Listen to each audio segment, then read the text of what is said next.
ce que nous voulons faire pour le Sénégal et comment nous le ferons.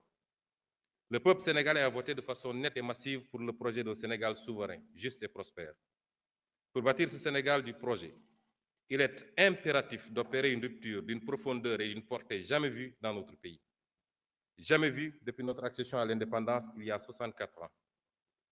En partant de la courbe plongeante de notre histoire. Le Sénégal d'hier, un pays modèle dans une Afrique conquérante, partie intégrante des grands empires et royaumes d'Afrique de l'Ouest du XIIe siècle à l'arrivée des premières puissances coloniales. Un pays de résistants, dont les populations ont su maintenir leur dignité, leur culture et leurs principes forts de savoir-être aux heures les plus sombres des razzias et de la colonisation, y compris au prix du sang et du sacrifice anonyme de leur vie. Ce fut le cas lors de ce grave mardi de Nder, où les femmes sénégalaises, par dizaines, ont préféré la mort à l'esclavage et au déshonneur. Ou ce jour tristement célèbre du 1er décembre 1944 à Thiaroye, où des hommes sénégalais, avec leurs frères africains, ont par dizaines préféré la mort à l'injustice et au déshonneur. Le Sénégal des indépendances, un modèle en Afrique de stabilité de ses institutions, la qualité insigne de ses élites politiques, diplomatiques, administratives ou même sociales et culturelles. Et enfin, de façon plus profonde encore, sa mixité, le brassage de ses ethnies et religions et la force de son commun vouloir de vie commune. Le Sénégal d'aujourd'hui, un modèle en panne dans une Afrique sacrifiée, un modèle de développement arrêté. 64 ans après son indépendance, le Sénégal est resté enfermé dans le modèle économique colonial, exportant ses matières premières, or, poissons, arachides, phosphate, zircon, pétrole et bientôt gaz, avec peu de valeur ajoutée et important les produits finis. L'énorme déficit de la balance commerciale de l'ordre de 5 300 milliards en 2023, presque 30% du PIB, qui se creuse d'année en année, montre combien notre économie est aujourd'hui peu compétitive. Cela s'est traduit par une croissance trop faible et trop fragile. La croissance annuelle moyenne de 1960 à 2023 a été seulement de 3,1%, face à une population qui a augmenté en moyenne de 2,7% par année. Le revenu réel par habitant n'a jamais décollé et les Sénégalais sont aujourd'hui quasiment au même niveau de revenu qu'au moment de l'indépendance, voire plus pauvres si l'on tient compte de toutes les richesses qui s'expatrient avec les revenus des investissements des groupes étrangers. Cette faible croissance est par ailleurs concentrée sur quelques zones du territoire, notamment le triangle Dakar-Thiès-Mbour. Au final, la triste réalité des chiffres depuis l'indépendance montre que notre pays est enfermé dans un cercle vicieux de sous-développement et de pauvreté, avec des matières premières locales peu valorisées, un secteur privé national qui ne décolle pas, des filières peu compétitives, une croissance structurellement faible et fragile et un territoire national peu aménagé et pauvre. Un modèle social en crise aiguë, avec notamment une jeunesse désabusée, sans perspective dans son propre pays. Chaque année, le nombre d'emplois formels créés est très largement inférieur au nombre de jeunes arrivant sur le marché du travail. Une justice où l'action de quelques-uns a fait perdre la confiance de presque tous. Une école où l'on désapprend bien souvent et où l'on déséduque encore plus.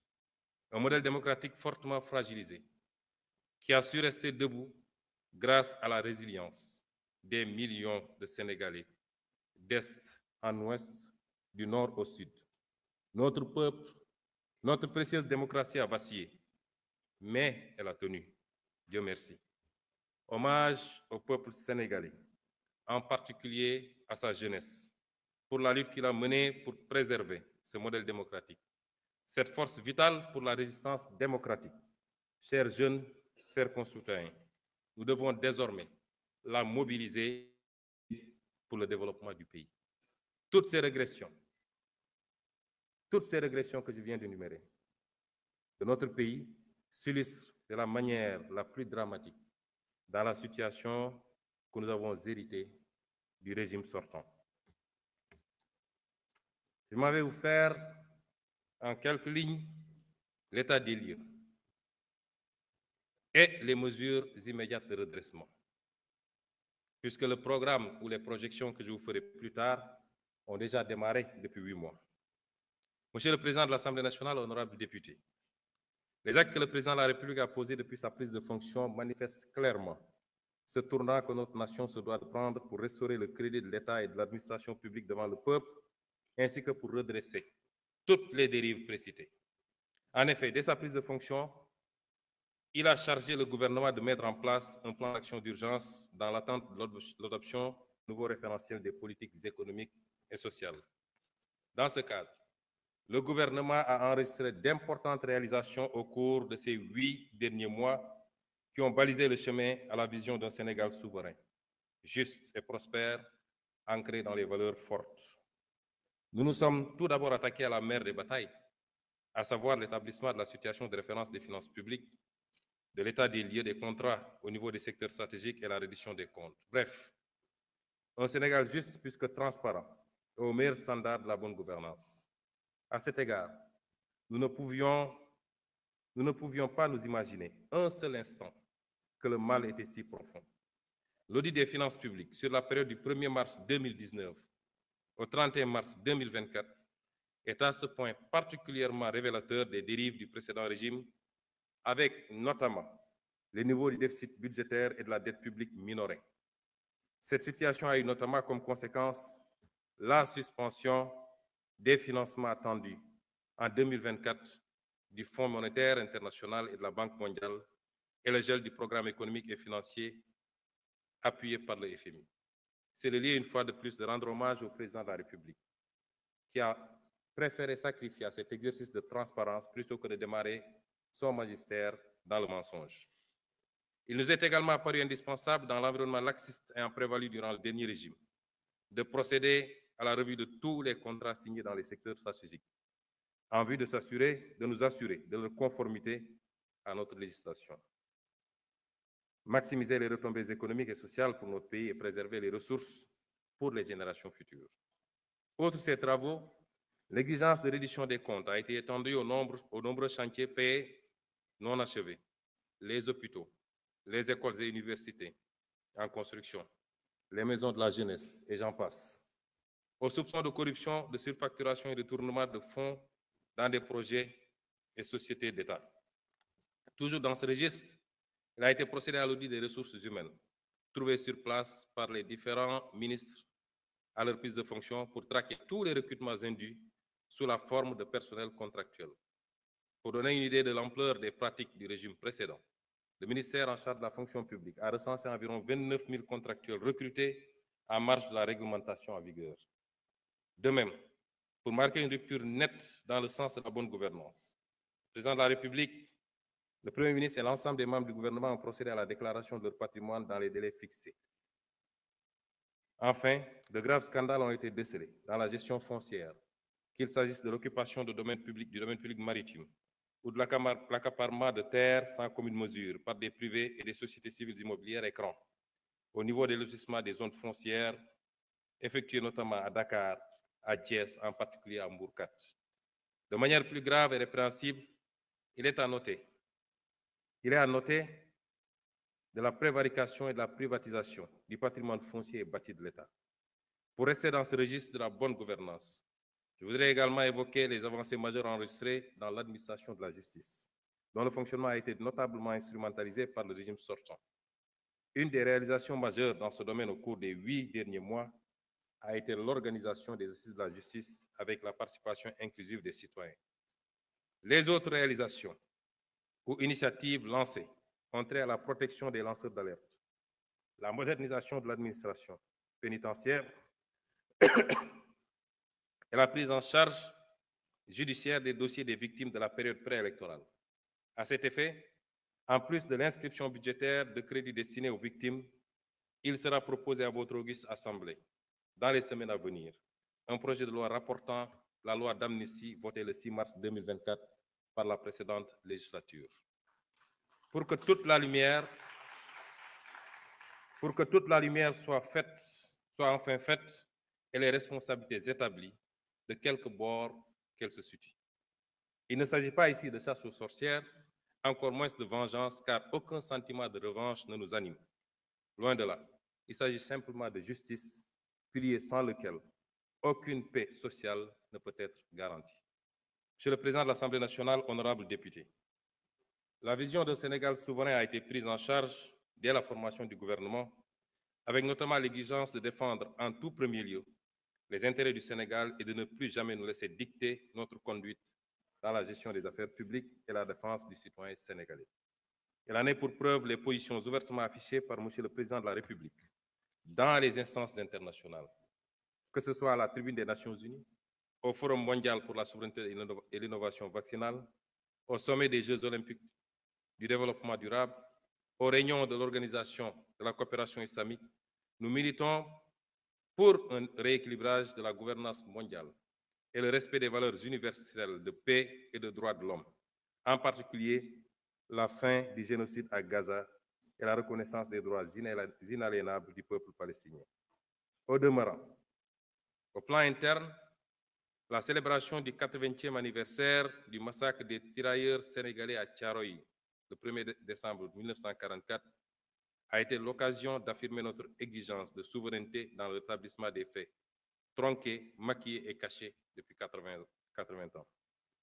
Le non-renouvellement à l'expiration de son délai, le 17 novembre 2024, des accords de pêche qui lient le Sénégal et l'Union européenne marque également notre volonté unilatérale de défendre les intérêts de notre pêche artisanale, de notre armement national et de notre industrie locale de pêche.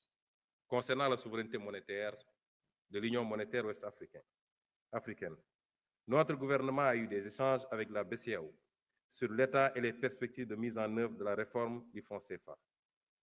S'agissant de la souveraineté en matière de défense, le président de la République a annoncé la fermeture prochaine des bases militaires étrangères au Sénégal. De toutes les bases militaires au Sénégal. Enfin, pour ce qui est de la politique étrangère du Sénégal, de nouvelles bases ont été jetées, à savoir le retour à l'orthodoxie dans la représentation diplomatique sénégalaise à l'étranger, avec l'accréditation de diplomates de carrière ainsi que le focus mis sur le renforcement des liens de coopération avec les pays africains. Monsieur le Président de l'Assemblée nationale, honorables députés, le renouveau du Sénégal au plan intérieur et extérieur ne peut réussir sans une administration publique efficace et dotée d'éthique et de déontologie, ainsi que des sociétés publiques et parapubliques régies par une stricte gouvernance financière. Cela a été martelé par le président de la République et suivi d'action. À l'issue du premier Conseil des ministres, avec sa lettre du 8 avril 2024, transmise individuellement à chaque agent de l'État pour les inviter à la droiture, la probité et l'exemplarité, toujours au travers des principes du Jubal et du Jubbanti. Nous avons écouté et compris, Monsieur le Président de l'Assemblée nationale, honorables députés, la demande citoyenne pour une meilleure gouvernance du pays. Mais nous avons également accordé une priorité au cours des 8 derniers mois à la demande sociale des Sénégalais qui veulent une meilleure qualité de vie. À cet égard, nous nous sommes attaqués à la vie chère en mettant en place, dès le mois de juin 2024, dans un contexte de finances publiques en détresse, des mesures de réduction des prix de denrées de première nécessité.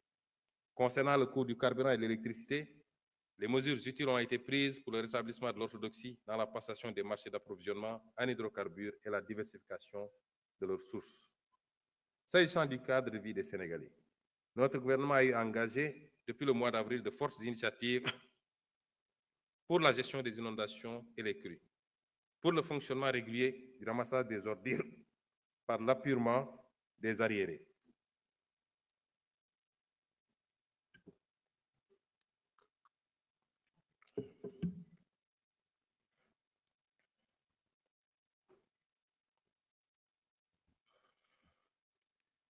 Pour le fonctionnement régulier du ramassage des ordures par l'appurement des arriérés de paiement dus par la SONAGED aux concessionnaires et pour l'organisation mensuelle d'une journée Setal Suñu Réew.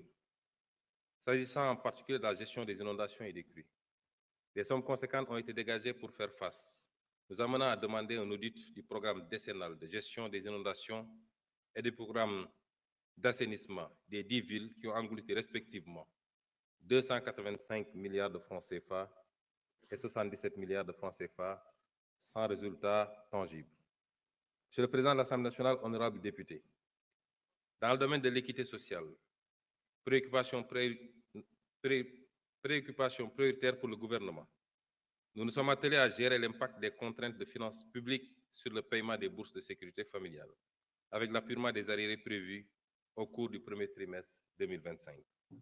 L'équité sociale s'est également manifestée sur tout le territoire national. À chaque fois que des catastrophes naturelles ou des accidents sont remarqués par des appuis financiers et en nature, notamment à la suite des inondations, des crues des fleuves Sénégal et Gambie, des accidents routiers et j'en passe. Monsieur le Président de l'Assemblée nationale, honorables députés, mon gouvernement a pris résolument en charge un maillon essentiel de notre développement économique et social au cours des 8 derniers mois, à savoir le capital humain, en particulier le secteur de l'éducation et de la formation. 2 conseils interministériels ont été consacrés à la préparation des examens au concours ainsi qu'à la rentrée scolaire. D'importantes décisions ont été prises à l'issue de ces conseils, parmi lesquelles la résorption du déficit d'enseignants, l'élimination progressive des abris provisoires, la prise en charge de la problématique du défaut de pièces d'état civil des élèves, le paiement des primes et indemnités d'examen. Mon gouvernement se préoccupe fortement des taux d'échec élevés du CFE, 34,5%, au BFM, 26% et au baccalauréat, 49,5%. Cela signifie qu'une proportion significative de nos enfants quittent l'école sans diplôme correspondant à leur cycle scolaire. Nous devons y remédier. Dans le domaine de l'enseignement supérieur, le défi majeur en cours de prise en charge est la transformation systématique du secteur avec la mise en place imminente d'un comité de pilotage chargé de proposer au président de la République des mesures pertinentes. À cette fin, d'ores et déjà, les actions requises pour le rétablissement du calendrier universitaire et la pacification de l'espace universitaire ont été engagées. Les actions en direction de la jeunesse et de la promotion de la citoyenneté n'ont pas été en reste depuis avril 2024 avec l'organisation des vacances agricoles, le repositionnement du service civique et du volontariat au niveau de la primature pour plus d'impact et la systématisation du concept Armée-Nation dans tous les domaines d'activité appropriés. Dans le domaine du sport, nous avons soutenu les compétitions dans les disciplines phares et pris résolument en charge l'organisation des Jeux olympiques de la jeunesse Dakar 2026. Dans le secteur de la santé, la préoccupation principale a été de garantir la continuité des services et la qualité de l'accueil dans les services hospitaliers, ainsi que de passer en revue le programme de construction d'hôpitaux qui souffre de beaucoup d'actes de mauvaise gestion et particulièrement de surfacturation énorme. Monsieur le Président de l'Assemblée nationale, honorables députés, notre gouvernement s'est appesanti également au cours de ces 8 derniers mois sur les problématiques d'approvisionnement en eau potable, les questions environnementales et les infrastructures de transport. Concernant l'approvisionnement en eau potable, nous avons fermement engagé la résolution des insuffisances dans la gestion de l'hydraulique rurale et urbaine avec notamment des directives pour mettre un terme aux incongruences caractérisées de la traversée de zones rurales non desservies en eau potable par des canalisations d'eau destinées aux villes. Dans le domaine de l'environnement, mon gouvernement a pris des mesures fortes avec la suspension jusqu'au 30 juin 2027 des activités minières autour de la rive gauche du fleuve de la Falémé sur un rayon de 500 mètres. Dans le domaine des infrastructures physiques, mon gouvernement a réalisé un état des lieux des programmes et projets de construction d'infrastructures routières, portuaires et aéroportuaires. Cet état des lieux a révélé certaines dérives et des intérêts sacrifiés de l'État du Sénégal. Monsieur le Président de l'Assemblée nationale, honorables députés, tous ces rappels m'ont paru utiles pour prendre la mesure des immenses défis déjà relevés par le gouvernement en si peu de temps, mais aussi les obstacles majeurs à franchir pour un Sénégal prospère. Au cours de ces 8 mois, le principal handicap auquel a été confronté mon gouvernement est l'héritage de la gestion d'un pays au milieu du gué, à l'image d'un bateau à bout de carburant dans une mer agitée. Jamais dans l'histoire du Sénégal, un pouvoir n'a été transmis dans cet état. Il nous fallait à la fois déconstruire les mauvais choix, attelage et agencement, redresser les manquements et choix malencontreux et construire les fondations du nouveau projet. Ardue fut la tâche, ardue est toujours la tâche, ardue sera encore la tâche dans un contexte de fortes attentes de l'ensemble des agents économiques et des partenaires. Notre gouvernement a donc pris le pari de la transparence et de l'arbitrage entre les besoins multiformes et complexes Nous avons ainsi procédé à l'appurement des arrêts de paiement sur les engagements de l'État autour des 3 précédentes campagnes agricoles, 73 milliards de francs CFA. Et sur les autres engagements de l'intérieur, nous avons soutenu les entreprises publiques en difficulté dans l'attente de restructuration. Dakar Dem Dikk, Air Sénégal, La Poste, SAPCO, etc. Nous avons aussi soutenu la campagne de production agricole 2024 en intrant subvention de 120 milliards.